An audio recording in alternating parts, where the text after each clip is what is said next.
Este é um raro manuscrito bíblico ortodoxo etíope, escrito à mão na língua sagrada etíope, o Lurdikal. São 52 folhas, totalizando 102 páginas, cuidadosamente preservadas e escritas por escribas que dedicaram suas vidas a esta obra. Há uma passagem em um texto que Mel Gibson tem estudado, um texto que a maioria dos cristãos nunca ouviu falar, que descreve Jesus fazendo algo que os 4 evangelhos jamais mencionam. Não a crucificação, não a ressurreição, mas o que aconteceu entre esses 2 eventos. E os monges que guardaram esse texto por 1500 anos nunca o consideraram um segredo. Eles consideravam isso escritura sagrada. Isto é a verdadeira essência. Um fragmento da herança cristã etíope, preservado na própria língua que a Igreja protegeu durante séculos. O que Gibson descobriu na Bíblia etíope pode nos levar a questionar se a história que pensamos conhecer sobre Jesus é a história completa ou apenas a parte que teve permissão para sobreviver. A Bíblia incompleta. Eis algo que surpreende quase todos. Não existe uma única Bíblia. Nunca existiu. A Bíblia protestante tem 66 livros. A Bíblia católica tem 73. O cânone ortodoxo oriental inclui alguns a mais. Mas a Igreja Ortodoxa Etíope Taiwahô, uma das instituições cristãs mais antigas do planeta, reconhece 81 livros. Alguns estudiosos contam o número de forma ligeiramente diferente, dependendo de como se categorizam certos textos, mas a ideia principal permanece. O cânone etíope é significativamente maior. Igreja Etíope. Sabemos que por volta do século IV, missionários da Síria desceram até o que então era conhecido como o Reino de Aum, que fica na atual Etiópia, e trouxeram consigo uma vasta gama de literatura.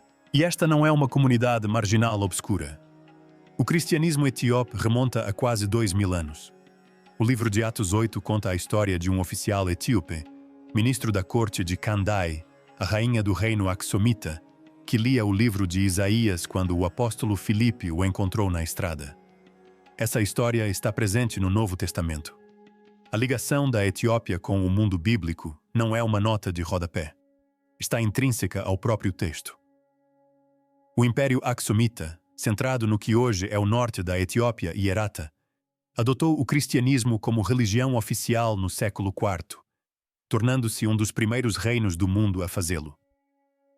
Nessa mesma época, as escrituras estavam sendo traduzidas para o gaélico, uma língua semítica que ainda hoje serve como a língua falada da Igreja Etíope. E quando essas traduções foram feitas, incluíram livros que outras tradições acabariam por deixar de lado. Livros como o primeiro Enoque, o livro dos Jubileus, às vezes chamado de Pequeno Gênesis, que reconta as histórias de Gênesis e Êxodo com um anjo ditando a narrativa para Moisés no Monte Si. A única cópia completa existente de primeiro Enoque é um manuscrito do século XV escrito em uma versão do etíope. Existem fragmentos de diferentes seções em copta, grego, latim e aramaico, embora contenham apenas partes do documento completo, adicionando camadas de detalhes sobre calendários, alianças e a guerra espiritual subjacente a toda a história da humanidade. A ascensão de Isaías, com sua visão impressionante de 7 céus e uma figura divina descendo por cada um deles. O Pastor de Hermos, amplamente lido na igreja primitiva do Mediterrâneo, e os livros de Macabeus, exclusivos da tradição etíope, sem paralelo em nenhum outro lugar do cânone cristão. Eis o que ninguém lhe conta. Esses textos não foram introduzidos clandestinamente mais tarde. Não eram considerados estranhos ou heréticos. Eram escrituras lidas nas igrejas, estudadas por eruditos e copiadas por monges desde o princípio. Enquanto o resto do mundo cristão restringia seu cânone, a Etiópia preservava um mais amplo. E como as terras altas etíopes eram geograficamente isoladas, separadas por desertos, montanhas e pela política do império, esses textos sobreviveram em uma tradição manuscrita quase ininterrupta por mais de um milênio. O resto do mundo seguiu em frente. A Etiópia permaneceu imóvel. E Gibson, imerso em pesquisas para sua sequência sobre a ressurreição, descobria que as descrições mais extraordinárias de Jesus aquelas que vão além do que Mateus, Marcos, Lucas ou João jamais ousaram abordar, não estavam na Bíblia com a qual ele crescera. Elas estavam aqui, no cânone etíope, aguardando o livro que cita Jesus. Agora, eis aqui aquele que abala as pessoas. Primeiro Enoque, também chamado de livro etíope de Enoque, é atribuído a Enoque, o bisavô de Noé. Gênesis quase nada diz sobre ele, apenas que ele andou com Deus. E ele não andou, pois Deus o levou 7 gerações depois de Adão, e então ele desaparece da história. Mas primeiro, Enoque preenche as lacunas deixadas por Gênesis. É um texto extenso e visionário. Anjos caídos, chamados de vigilantes, descem à terra, tomam esposas humanas e ensinam à humanidade conhecimentos proibidos, metalurgia, feitiçaria, astrologia. Seus descendentes são os Nefilins, gigantes que devastam a terra. Nefilim é quase exclusivamente traduzido como gigantes. Mas, etnologicamente, em hebraico, a palavra Nefal significa literalmente cair. Portanto, existe toda uma narrativa dentro do judaísmo antigo de que essas criaturas são anjos caídos. Deus envia um dilúvio para purificar o mundo. Mas antes de tudo isso, Enoque é levado em uma jornada pelo cosmos. Ele vê a arquitetura do céu. Ele testemunha o julgamento e encontra uma figura chamada Filho do Homem. Pare aqui, porque essa expressão, Filho do Homem, é um dos títulos mais importantes de todo o Novo Testamento. É a expressão que Jesus usa para se descrever mais do que qualquer outra. Não Filho de Deus, Filho do Homem. E quando ele a utiliza, não está tirando informações do nada. Ele está se baseando em uma tradição que muitos estudiosos remontam diretamente às primeiras parábolas de semelhanças de Enoque, escritas aproximadamente no 1º ou 2º século antes de Cristo. Em Enoque, o Filho do Homem é uma figura divina pré-existente. Ele se assenta em um trono de glória. Ele julga os reis da terra. Ele está oculto antes da criação e será revelado no fim dos tempos. Se isso lhe parece familiar, não é por acaso. Essas são praticamente as descrições aplicadas a Jesus nos Evangelhos e no livro do Apocalipse. E veja só, o Novo Testamento conhece esse livro. A Epístola de Judas, presente em todas as Bíblias cristãs, cita diretamente o primeiro livro de Enoque. Judas 1, 14 a 15 apresenta uma passagem que corresponde quase exatamente ao primeiro livro de Enoque. Isso não é uma vaga ilusão. Isso é uma citação. O Novo Testamento cita um livro que não contém. Pense nisso por um segundo.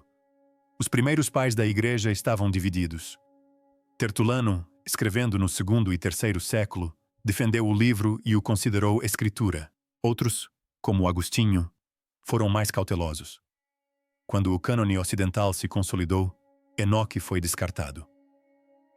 Não porque tenha sido comprovado como falso, mas porque não se encaixava na direção que a teologia dominante estava tomando.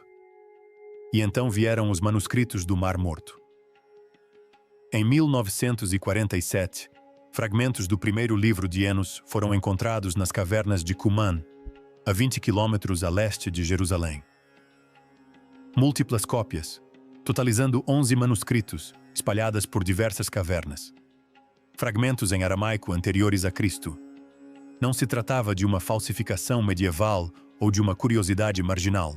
Os arqueólogos ficaram surpresos ao descobrir que quem colecionou os manuscritos do Mar Morto considerava o livro de Enoque de vital importância, preservando 11 manuscritos diferentes, incluindo versões nunca vistas nos tempos modernos. O livro de Enoque fazia parte da biblioteca de uma comunidade judaica influente que viveu nos séculos imediatamente anteriores a Jesus. Era amplamente lido, profundamente estudado e moldou o vocabulário teológico que os escritores do Novo Testamento usariam posteriormente. Considere o peso disso. Um texto descrevendo uma figura divina pré-existente chamada Filho do Homem, escrito antes do nascimento de Jesus, encontrado na mesma região onde João Batista pregava. Esses fragmentos estão em um museu em Jerusalém neste momento, escritos em pergaminho com mais de 2000 anos. O livro de Enoque não desapareceu por estar errado. Desapareceu porque as pessoas com o poder de definir o cânone decidiram que ele não pertencia a ele. A Etiópia discordou. Se esta é a primeira vez que você ouve que o Novo Testamento cita um livro que não contém, inscreva-se agora mesmo, porque o que vem a seguir é muito mais profundo. Estamos apenas começando. A descida oculta. Se Enoque apresenta o Cristo cósmico antes dos Evangelhos, a ascensão de Isaías apresenta o Cristo cósmico entre os Evangelhos. E este é o texto que os pesquisadores acreditam ter influenciado mais diretamente o tipo de sequência que Mel Gibson vem descrevendo em entrevistas há 2 décadas. Para contar a história da maneira correta, é preciso começar com a queda dos anjos, certo? Sim. O que significa que você está em outro lugar. Você está em outro reino. Sabe, você precisa ir para o inferno. Você precisa ir para o santuário. A ascensão de Isaías é um texto composto, em parte judaico, em parte cristão, provavelmente compilado entre os séculos I e IV. A primeira metade narra a história do martírio do profeta Isaías, que foi cortado ao meio dentro de uma árvore oca por ordem de um rei perverso. É brutal. É vívido. É o tipo de história que os primeiros cristãos divulgavam como prova de perseguição profética. Mas é na segunda metade que as coisas ficam extraordinárias. Isaías é levado através dos 7 céus. Cada nível é mais glorioso que o anterior. Nos céus inferiores, anjos estão em guerra. Conflito, hierarquia, luta. À medida que Isaías ascende, a luz se intensifica, o louvor aumenta e o véu entre o humano e o divino se torna mais tênue. Então, ele vê algo que o paralisa. Uma visão da descida do amado. Uma figura divina que descerá por todos os 7 céus, disfarçando-se em cada nível. Ele assumirá a forma dos anjos em cada céu, de modo que nenhum deles o reconheça. Ele descerá até a terra, onde nascerá de uma mulher, viverá, sofrerá, morrerá e ressuscitará. E então ascenderá de volta por todos os 7 céus. Desta vez, revelado em toda a sua glória, com todos os anjos se curvando à sua passagem. Leia isso novamente. Não se trata apenas de ressurreição como um retorno à vida. Trata-se de ressurreição como redenção cósmica. Um ser divino movendo-se através das camadas da realidade, despojando-se de disfarces, reafirmando seu domínio sobre todos os planos da existência.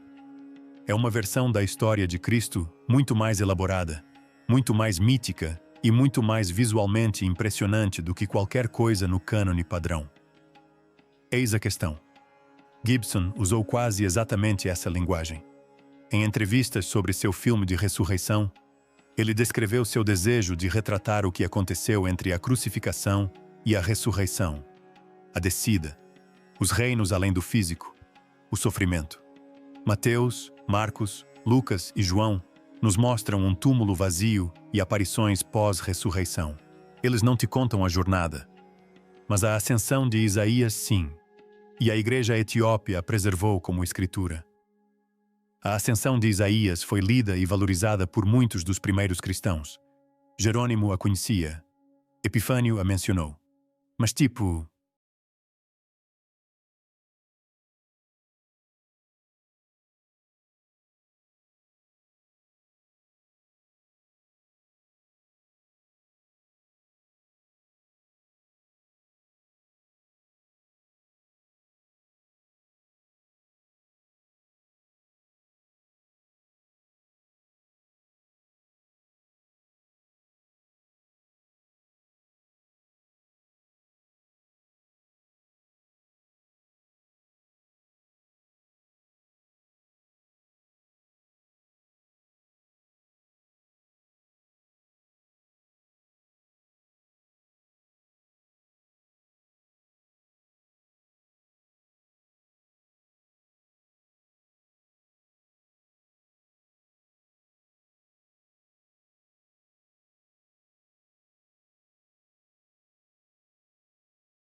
Enoque não entrou na versão final, exceto na Etiópia, onde foi preservado, copiado e lido nas igrejas por 15 séculos, o que levanta uma questão que ninguém no cristianismo tradicional foi obrigado a responder ainda. Que tipo de fé teríamos hoje se esses textos tivessem permanecido? O cânone foi contestado. É essa parte que incomoda as pessoas, não por ser escandalosa, mas por ser honesta. Não houve um único momento em que alguém se sentou e declarou que estes livros estavam dentro e aqueles estavam fora. A igreja etíope pegou toda essa literatura, incluindo literatura que ninguém considerava escritura na época, e aparentemente não teve escolha e incluiu tudo. A formação do cânone foi um processo longo, complexo e politicamente intrincado que se estendeu por séculos. Os primeiros cristãos nem sequer tinham um Novo Testamento. Eles possuíam as escrituras judaicas, cartas dos apóstolos e relatos sobre Jesus que circulavam em diversas comunidades. Diferentes igrejas utilizavam textos diferentes. A igreja em Roma lia certas cartas. A igreja em Alexandria lia outras. A igreja na Etiópia lia ainda mais. No século II, a pressão para a padronização aumentou. Movimentos heréticos, o gnosticismo e o marcionismo estavam criando seus próprios cânones, e os líderes religiosos sentiram a necessidade de definir um cânone ortodoxo. Marcion, em particular, insistiu na questão. Ele rejeitou todo o Antigo Testamento e aceitou apenas uma versão editada de Lucas e 10 cartas de Paulo. A igreja dominante teve que responder. Em 367 d.C., Atanásio, bispo de Alexandria, escreveu uma carta listando 27 livros do Novo Testamento, os mesmos 27 livros presentes em todos os Novos Testamentos atuais. Sua carta é frequentemente citada como um marco na formação do cânone, mas Atanásio não tinha autoridade para impor sua lista em todos os lugares. Foram necessárias décadas de debates, concílios regionais, Hipona em 393, Cartago em 397 e a lenta construção de um consenso institucional antes que o cânone que conhecemos hoje assumisse sua forma reconhecível. E mesmo assim, não era universal. A Igreja Síria manteve um cânone diferente por séculos. A Igreja Etíope manteve sua coleção mais ampla. A tradição armênia tinha suas próprias variações. Agora, eis o que ninguém explica em uma aula de escola dominical. Bartman, o estudioso do Novo Testamento da Universidade da Carolina do Norte, dedicou sua carreira a investigar como o cânone foi formado. E descobriu que o processo foi moldado não apenas pela teologia, mas também pela política, geografia e poder. Ella Pels, de Princeton, defendeu a mesma tese. O exaustivo trabalho de pesquisa em arquivos de Bruce Miser confirma isso. Esses não são críticos marginais.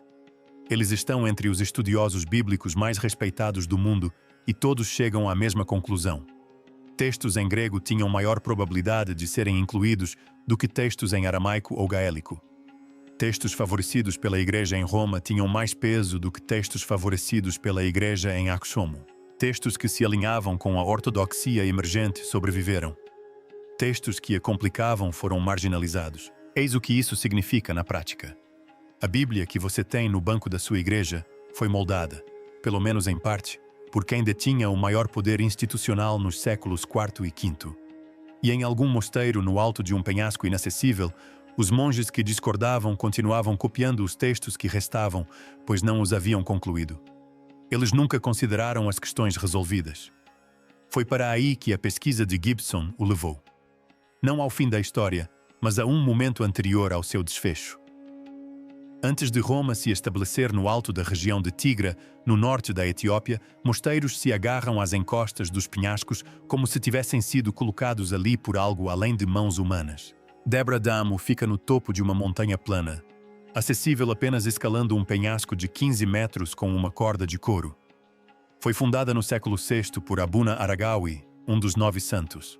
Missionários são creditados por difundir o cristianismo nas profundezas das terras altas da Etiópia. Por mais de 1500 anos, monges viveram naquela montanha. Eles cultivam seus próprios alimentos. Eles oram. Eles copiam manuscritos à mão em pergaminho de pele de cabra, preparado exatamente da mesma maneira que era preparado há 1000 anos. Foi uma manobra estratégica para evitar seus inimigos. De qualquer forma, a localização da igreja, os afrescos no teto e a preciosa Bíblia em pele de cabra atraem fiéis há séculos. Esse isolamento não foi um acidente. Era o plano. E tornou-se a maior estratégia de preservação da história do cristianismo. Enquanto bibliotecas queimavam em Alexandria, enquanto textos eram destruídos durante disputas doutrinárias no Império Romano, enquanto séculos de guerra e convulsão apagavam manuscritos por toda a Europa e Oriente Próximo, os monges etíopes continuaram copiando geração após geração, transmitindo não apenas palavras, mas técnica, não apenas teologia, mas o ato físico de transformar pele de animal em texto sagrado.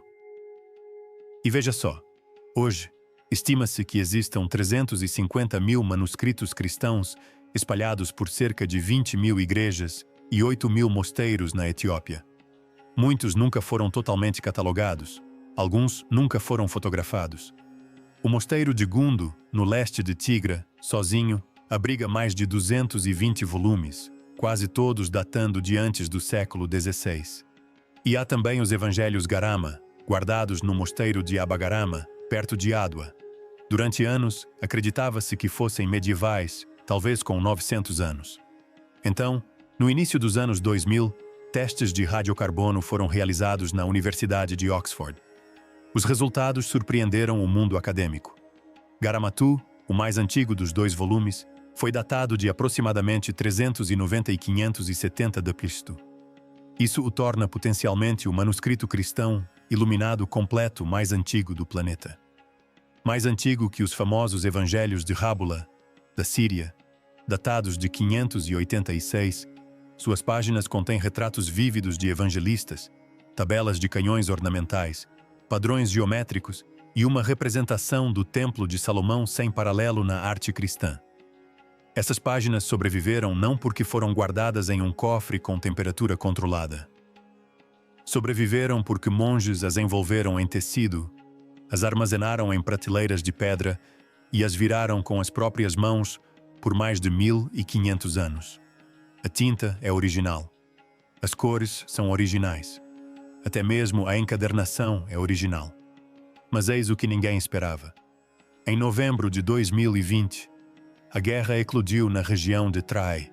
Debra Damo, aquele mosteiro do século VI no topo de um penhasco inacessível, foi bombardeado por artilharia em janeiro de 2021. A Etiópia alega que suas forças de defesa obtiveram avanços militares significativos na região norte de Tigra e estão marchando sobre a capital. No entanto, forças insurgentes regionais afirmam estar oferecendo resistência.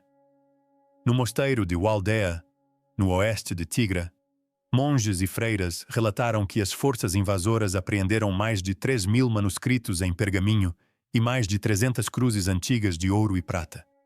Manuscritos saqueados começaram a aparecer no eBay, vendidos por algumas centenas de dólares cada. Um relatório da Igreja Ortodoxa de Traei da SES constatou que 326 membros do sacerdócio foram mortos apenas nos 3 primeiros meses do conflito. Pelo menos 40 igrejas e mosteiros sofreram danos documentados, e acredita-se que centenas mais tenham sido afetados. 15 séculos de preservação ininterrupta, resistindo às invasões muçulmanas do século XVI, às campanhas coloniais italianas, à fome e à revolução, e então, em questão de semanas, manuscritos insubstituíveis desapareceram na névoa da guerra moderna. A questão do que sobreviveu ainda está sendo respondida. A ressurreição de Mel Gibson. Em 2004, A Paixão de Cristo arrecadou mais de 600 milhões de dólares nas bilheterias mundiais. Era cru, era visceral, era controverso e provou que havia um público enorme para uma abordagem cinematográfica de Jesus que não suavizasse os aspectos mais sombrios. Durante anos depois, Gibson continuou falando sobre uma sequência, não uma continuação, mas uma descida. Em entrevistas, ele descreveu seu desejo de ir muito além do túmulo vazio. Ele queria retratar o que aconteceu entre a crucificação e a ressurreição, o tormento, os reinos, o que está abaixo e além do que os 4 evangelhos registram. É muito ambicioso. É tudo o que direi. Simplesmente levou muito tempo para ser escrito. É realmente ambicioso e vai desde a queda dos anjos até a morte do último apóstolo. Eis algo que ninguém em Hollywood parece ter percebido ainda. Essa visão se encaixa quase perfeitamente nos textos preservados pela Igreja etíope. A ideia de Jesus descendo através de reinos, confrontando poderes, movendo-se através das camadas do cosmos.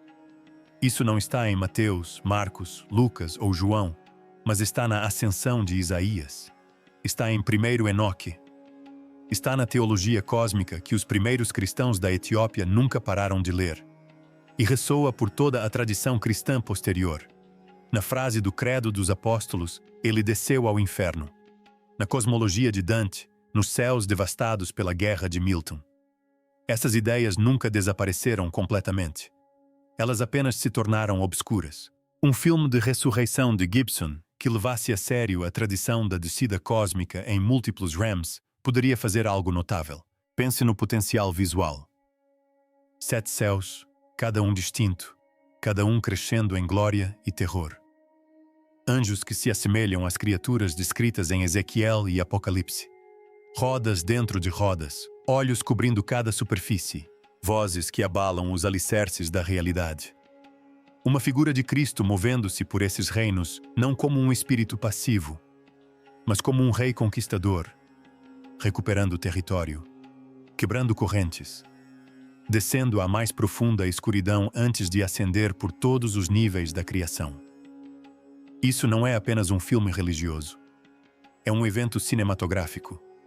E o impacto cultural pode ir muito além da bilheteria. A paixão de Cristo não apenas arrecadou dinheiro, mudou a forma como as pessoas falavam sobre fé em público, iniciou conversas que duraram anos. Um filme sobre a ressurreição, baseado nas tradições cósmicas do cristianismo primitivo, poderia fazer o mesmo, mas com uma abrangência que força as pessoas a fazerem perguntas que nunca pensaram em fazer. Perguntas sobre o que foi omitido da Bíblia, sobre quem tomou essas decisões, sobre o que mais pode estar à espera em uma tradição da qual nunca ouviram falar, o que nunca se perdeu. Dizemos a nós mesmos que nada mais está oculto, que todos os manuscritos foram digitalizados, todos os mistérios revelados, todos os segredos transformados em texto pesquisável. Mas os monges da Etiópia não estavam escondendo nada. Eles simplesmente continuavam lendo, pregando e vivendo de acordo com a teologia contida em Enoque, Jubileus e na Ascensão de Isaías. Para eles, esses não são livros perdidos. Nunca estiveram perdidos. O resto do mundo simplesmente parou de procurá-los. E é para isso que a pesquisa de Gibson sempre retorna. A descoberta não está em algum cofre lacrado ou arquivo criptografado. Está em uma igreja. Está sendo lida em voz alta neste domingo. Tem sido lida todos os domingos por quase 2000 anos. A questão nunca foi para onde esses textos foram. A questão é por quê. O resto do mundo levou todo esse tempo para procurá-los. Os monges não guardavam apenas livros. Eles guardavam uma versão do cristianismo que o resto do mundo havia esquecido que era possível. Mesmo agora, depois da guerra, depois dos saques, depois do tipo de destruição que teria acabado com tradições menores, eles ainda estão lá, ainda copiando, ainda rezando, ainda virando páginas que a maior parte do mundo nunca leu. Portanto, a verdadeira questão não é se esses livros sobreviveram. Eles sobreviveram. A questão é a seguinte: quando o resto do mundo finalmente olhar para cima e ver o que sempre esteve lá, reconheceremos isso como história perdida? Ou reconheceremos como algo que nunca deveríamos ter esquecido? Se isso abriu seus olhos para algo que você não sabia que existia, compartilhe com alguém que precisa ver. E se você quiser se aprofundar nos textos ocultos, nas tradições antigas e nas histórias que não entraram na Bíblia com a qual você cresceu, inscreva-se, porque estamos apenas começando.